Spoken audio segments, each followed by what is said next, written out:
Tinübu is carrying on as if there is no tribunal. Tinübu obviously is an arrogant man. Okay guys, this video now all about Magnus Oraka. I believe all of now know and some people not still know this very man one they see from my screen. So right from day one during campaign, this man they put crap for Labour Party. And this man they always they give INEC President-elect Bishop Bola Ahmed Tinübu, they always they give him Wotowoto back to back. This man not they fear. This man not they talk as he say inside Nigeria. They my people, it all red. I go like right now, make una watch this full video. This one not be joke again, no. Make una just settle and watch this full video. Meanwhile, while watching, I beg make una not fail to let me share this video, make it go viral. And make una not also fail to drop una comment for the comment section, because una comment, oh God, it is very, very important. And make una give this video thumbs up. Well, my people, this video, now long video, be like say, man, I not go like to talk, neither to waste una time. Make una just watch this full video. What go see una for the next update coming out soon. Respect, one love, guys. Hello, obedience. I know every single one of you have been keenly following proceedings at the Presidential Election Petition Tribunal. I know I have. And I know the only hope that we have is the outcome or favorable outcome from the PEPT. Now, I have been keenly watching the proceedings as well. For me, if you have been following me, I try to watch things that the ordinary eye would not see. I always ask myself, what is it about this process that is eluding me? That way, I try as much as possible to see the things others will probably not see. Now, from the few proceedings I've seen from the Presidential Election Petition Tribunal, I must say I have no shred of doubt that the judges or the counsels for Peter Obi and Labour Party, I have no shred of doubt that they will do the right thing. I have no shred of doubt that they will prove their case beyond reasonable doubt. Yesterday, when we saw clips of videos showing the overwhelming boxes of evidence from different states that were being presented, it kind of lightened or brightened everybody's hope that yes, our councils are doing what is right. Especially when you listen to them giving out their press briefing. You kind of say, yes, these people are doing the right thing. For me, I was opportune to do my small campaign in 21 states. Some of these states are states one would say, okay, Peter Obi may not win, but at least I was in these states to see the general, to have a first-hand feeling of the likelihood of people who would vote for Peter Obi. And trust me, most of these states, I am sure that Peter Obi got at least a remarkable representation in these states. So what I'm trying to say here is this. I have no doubt at all that the councils of Peter Obi and Labour Party will do what is right. I mean, we surmount the judicial challenge before them. Besides, there is no judicial challenge in the first place, because even the tribunal judges that are sitting know very well, at least they are human beings. Outside those wigs and superficial coats they wear to make them look as if they are different from anybody, they are just ordinary human beings like us. They go to social media, they buy newspapers, they watch movies, they saw the election. They too have a first-hand feeling of the election, even though they will hide under the idea that the justice is blind, and therefore they only take account of the evidence before them and how weighty they are. the truth still remains that they are just like regular Nigerian citizens. My fear, however, is the body language of Tinübu. I don't know if it's just me. Tinübu is carrying on as if there is no tribunal. Tinübu obviously is an arrogant man, and I pray it is that same arrogance that will undo him. Well, I don't know if it is required of a president sworn in to disregard the fact that there is actually a tribunal that will unseat him if it is not ruled in his favor. That leads me to these very two particular things that have been bothering me. The first thing that has been bothering me is what the judges who were supposed to rule on the 25% of Abuja requirement before the inauguration, where they conveniently absconded the court owing to some form of conference that they have attended, which led to them not delivering a judgment that could have stopped the inauguration. I don't know if we have suddenly just forgotten, but that did happen only in Nigeria. So that alone really scared me.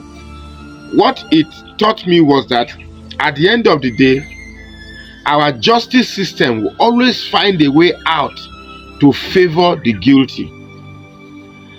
So if that happened in Nigeria, is it also possible that these tribunal judges would find a way out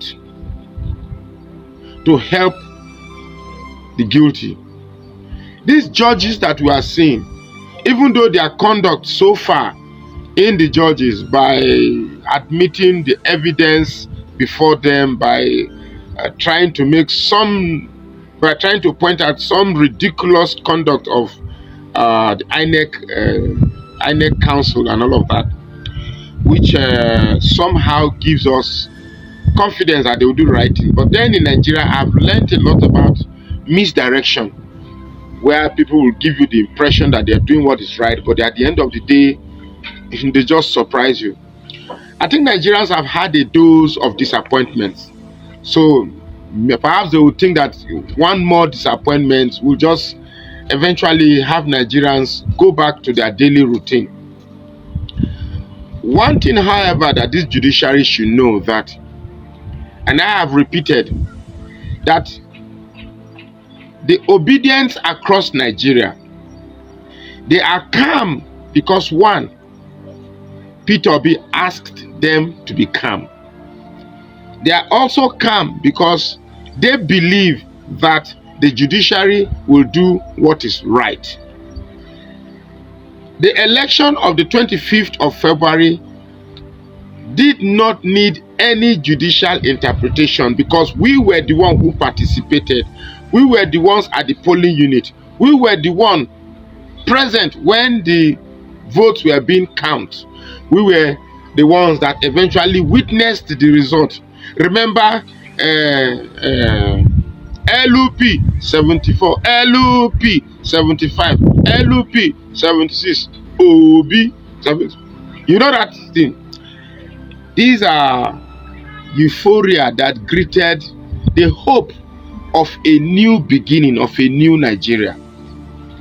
Well, the law says that however convinced you are that you've won an election and it has been rigged, you must follow the due process.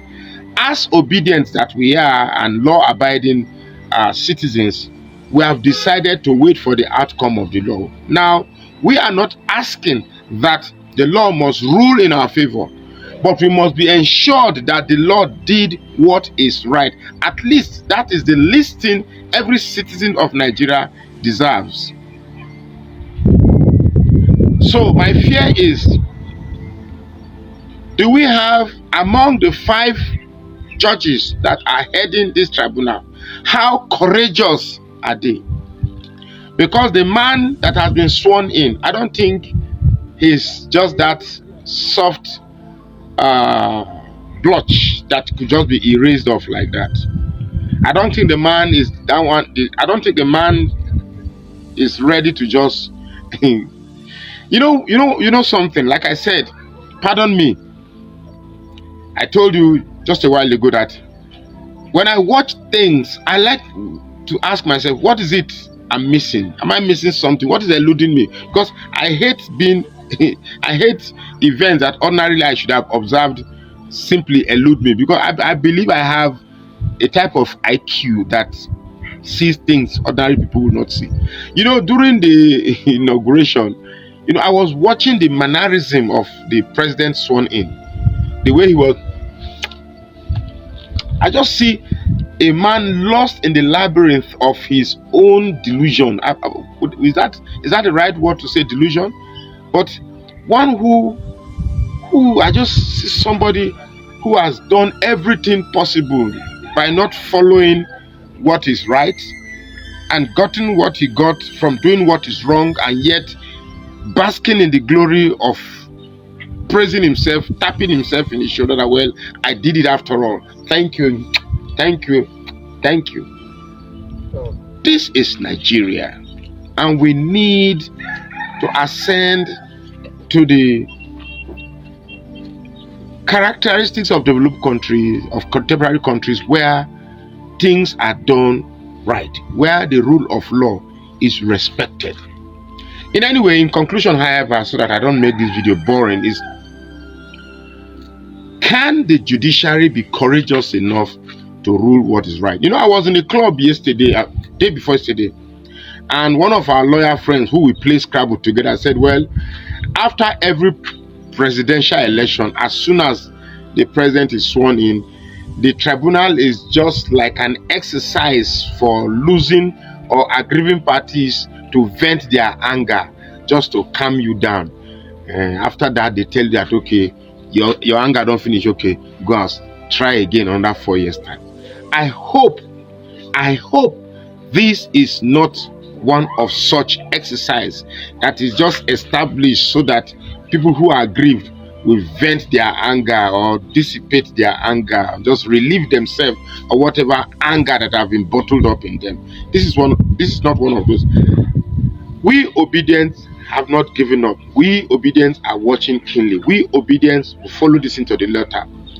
If it is deemed that we failed and proven beyond reasonable doubt, we will go back and sleep. We are civilized people. But if, in the light of overwhelming evidence, and the judiciary plays to the fact that they have already preconceived or predetermined, or show that all along they are just giving up the rope, they are just giving us the ropes just to enable us to vent our anger, relieve all the bottled up energy that is in us, that after the exercise will become fatigued and allow, let sleeping dog lie. If at the end of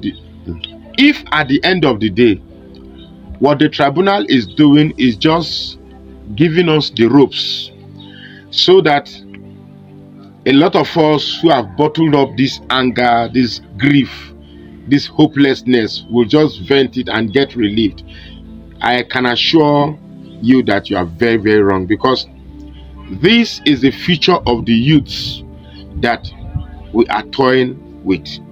The youths are tired, and these old, retired, retarded men don't want to leave the stage for the youths to determine their own time. I like to say my name is Magnus Oraka. Please share this video and follow this page now. I tried to scream, but my voice